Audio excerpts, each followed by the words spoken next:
はい、皆さんこんにちは。望遠女子のゆりこです。今日はですね、皆さんからとてもリクエストの、多かった、というのは嘘で、全くリクエストがなかったんですけれども、勝手に比較動画をご紹介したいと思います。今回比較していきたいのは、こちらの DJI Osmo Pocket 4 Pro、そして iPhone 17 Pro、そして Sony α7 V 2470G Master 2のレンズをつけた3つを比較していきたいと思います。今回この動画はですね、DJI から発売された Osmo Pocket 4 Pro を購入するかどうか検討されている方の参考になればと思い作ることにしました。どのカメラもですね、もちろん、メリットだと思うところもあればデメリットだと思うところもあります。なので今回はですね、案件ではないので本当にご自身で比較していただいて、購入するかどうかっていうのを検討していただければと思います。本当にこの動画案件ではありません。はい。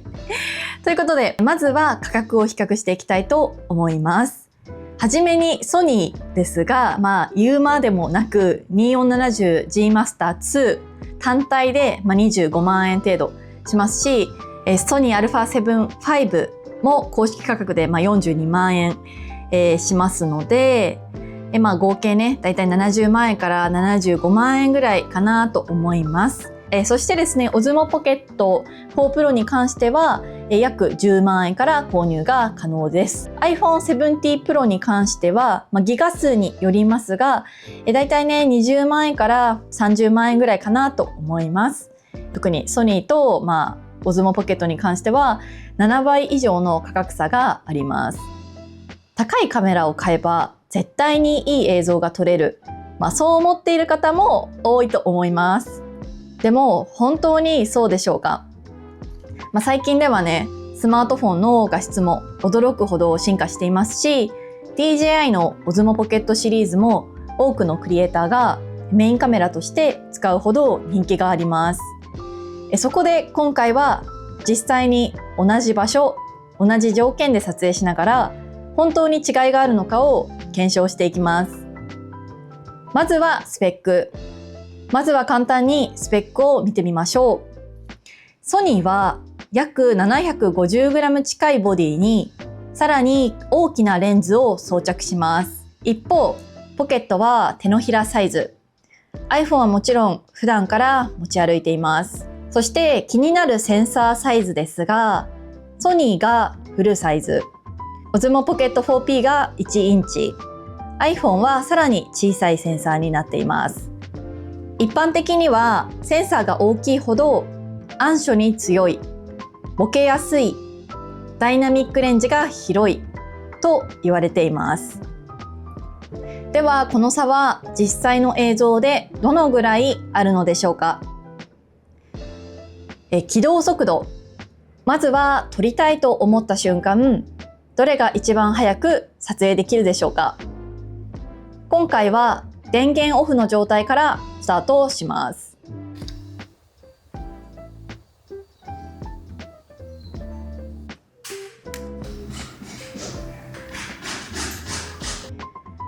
正直言うと鉄道の動画撮影では結構この数秒が意外と大きかったりするの皆さんわかりますよね。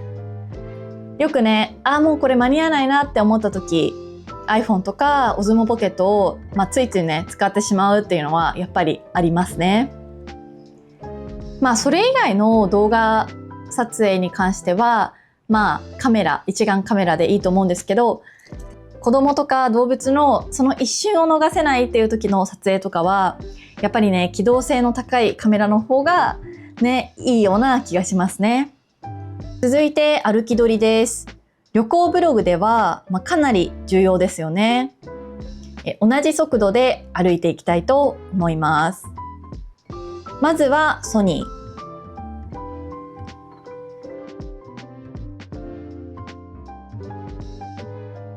続いてポケット4 Pro。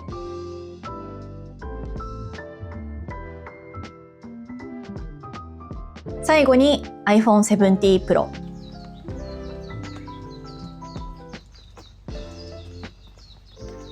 ソニーはレンズ交換式なので歩きながらの撮影はね、少し大変かもしれません。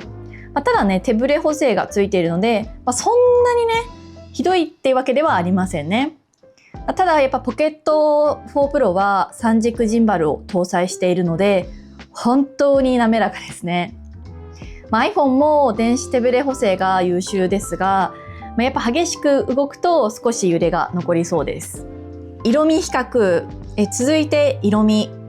今回はすべてオート設定にしました。皆さんはどれが好きでしょうか？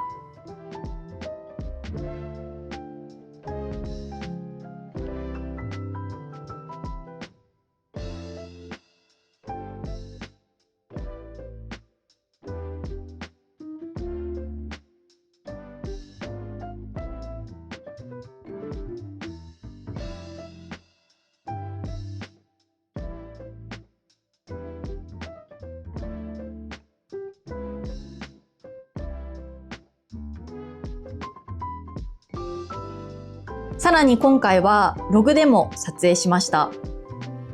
ソニーは S-Log3、ポケット4 Pro は D-Log2、iPhone は Apple Log。実際にカラーグレーディングするとどれくらい違うのかも比較してみたいと思います。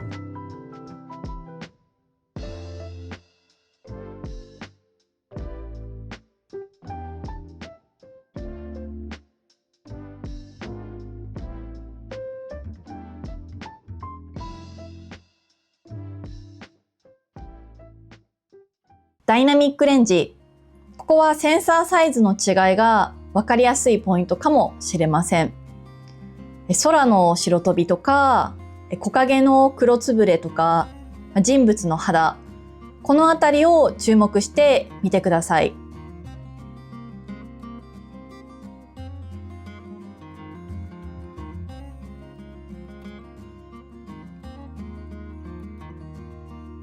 やっぱり鎌倉の海だと、空と海を同時に撮るとすると、太陽周辺の空と青空、そして海面、砂浜、人物、このね、5つが同時に入る構図を撮ると、ダイナミックレンジが狭いカメラに関しては、空が白飛びしたりとか、人物が黒つぶれになりやすいです。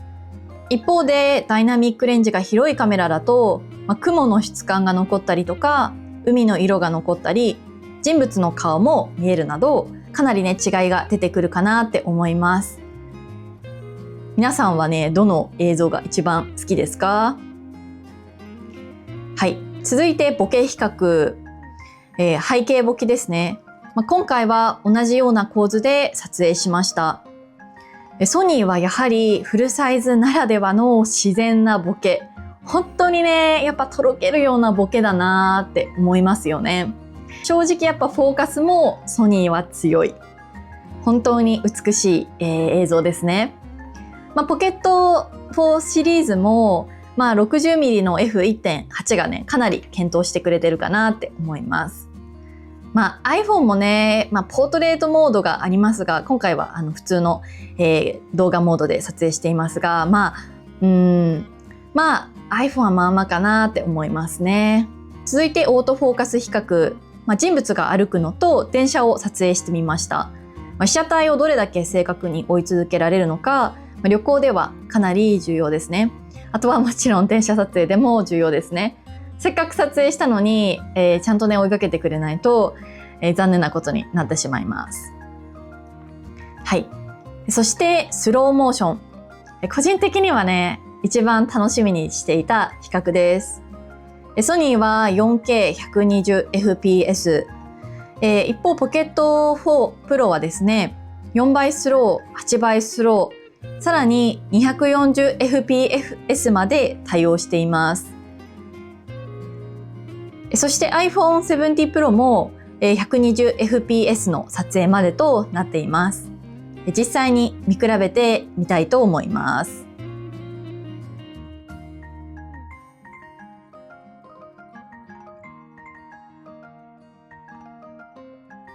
どのね、カメラも十分綺麗ですが、動き方や解像度には少し違いがあるかもしれません。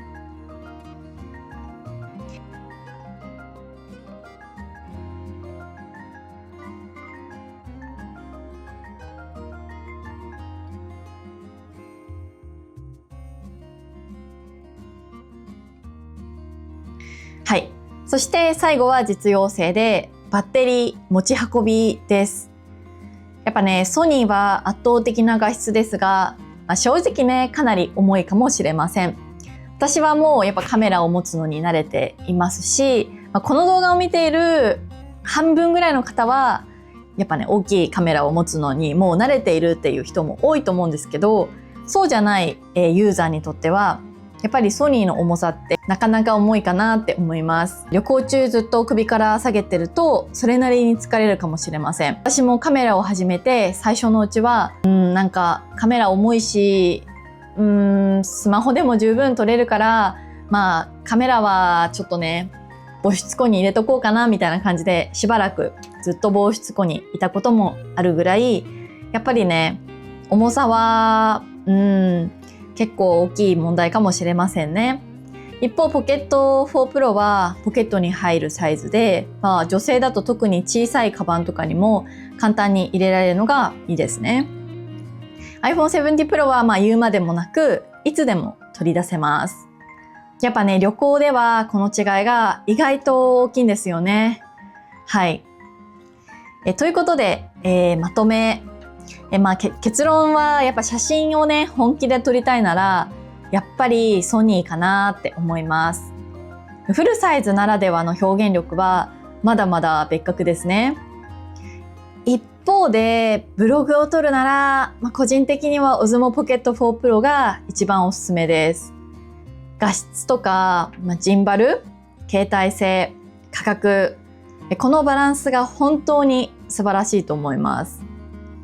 ただやっぱ毎日持ち歩くカメラとしてはやっぱり iPhone 撮りたいと思った瞬間に撮れるっていうのは大きな強みですね。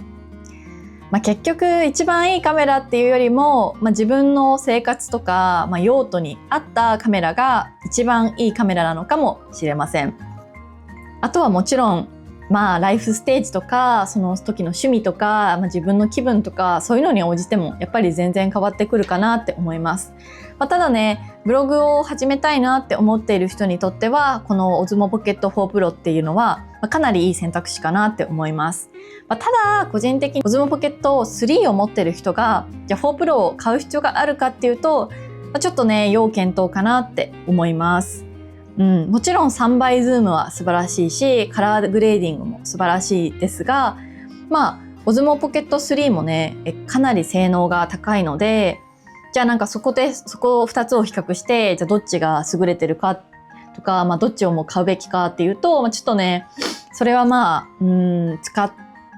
その人の使用方法とかによるのかなって思います。旅行ブログっていう意味では3でも3倍できなくてもいいっちゃいいのかなって思ったりも、個人的にはします。はい。ということで皆さんならこの3台の中でどれを選びますか？ぜひコメントで教えてください。また今回比較してほしかった項目やこのカメラとも比べてほしいっていうリクエストがあればぜひコメント欄で教えてください。それでは最後までご視聴いただきありがとうございました。また次の動画でお会いしましょう。